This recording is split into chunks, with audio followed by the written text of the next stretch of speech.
భద్రాద్రి కొత్తగూడెం జిల్లా ప్రభుత్వ ఆసుపత్రిలో దారుణం. వైద్యులు లేకపోవడంతో కాన్పు చేసిన నర్సు, తల్లి బిడ్డ మృతి.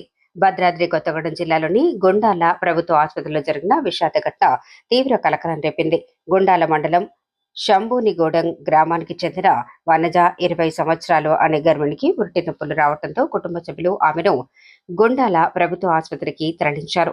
అయితే ఆసుపత్రిలో వైద్యులు అందుబాటులో లేకపోవడంతో విధుల్లో ఉన్న నర్సు సాధారణ కాన్పు నిర్వహించినట్లు సమాచారం. కాన్పు అనంతరం నవజాత శిశువు అపస్మారక స్థితిలోకి వెళ్లిపోవడంతో వెంటనే ఇల్లందు ప్రభుత్వ ఆసుపత్రికి తరలించగా అప్పటికే శిశువు మృతి చెందినట్లు అక్కడి వైద్యులు నిర్ధారించారు.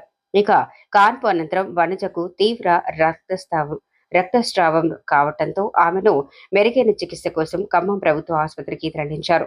అక్కడ చికిత్స పొందుతూ ఆమె కూడా మృతి చెందింది. ఈ ఘటనతో కుటుంబంలో తీవ్ర విషాదం నెలకొంది. ప్రభుత్వ ఆసుపత్రిలో వైద్యులు అందుబాటులో లేకపోవడం, సరైన వైద్య సేవలు అందకపోవడం వల్లే తల్లి బిడ్డ ప్రాణాలు కోల్పోయారని బాధిత కుటుంబ సభ్యులు ఆరోపించారు.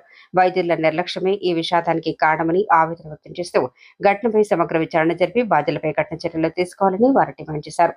ఈ ఘటన ప్రభుత్వ ఆసుపత్రిలో వైద్య సిబ్బంది కొరత, అత్యవసర వైద్య సేవల నిర్వహణపై మరోసారి ప్రశ్నలు లేవనెత్తుతోంది. జిల్లా వైద్య ఆరోగ్య శాఖ అధికారులు ఘటనపై విచారణ చేపట్టనున్నట్లు సమాచారం.